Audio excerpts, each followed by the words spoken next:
Many ionic compounds do not just exist in a laboratory or in your chemistry homework. Sodium chloride is regular table salt.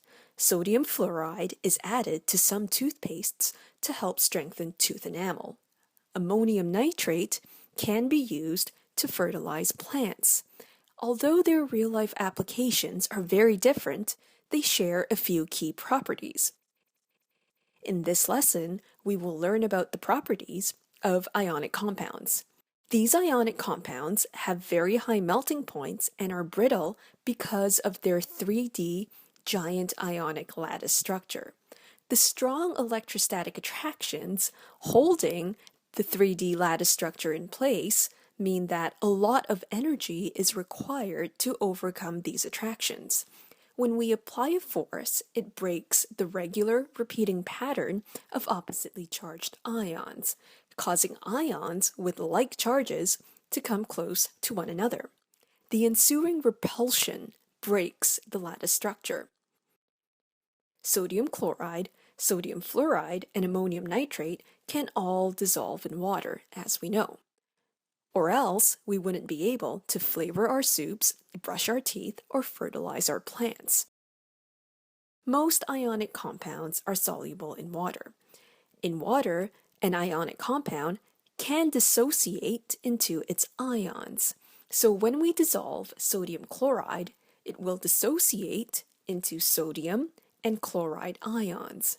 These ions become stabilized in water due to the polar nature of water.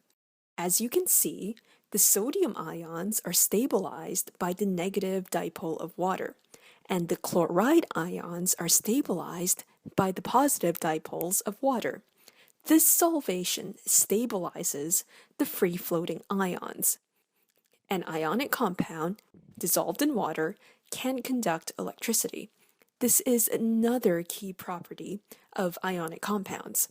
This is made possible due to the presence of free-floating ions. We can dissolve copper 2 sulfate in water in a beaker. Add a few drops of sulfuric acid.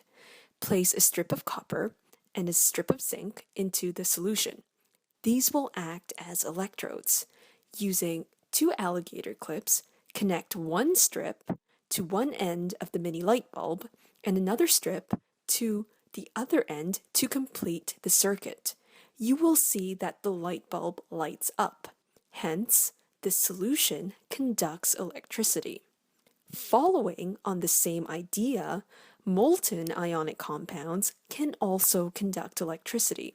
The lattice structure is broken at high temperatures, and so the ions become free-floating.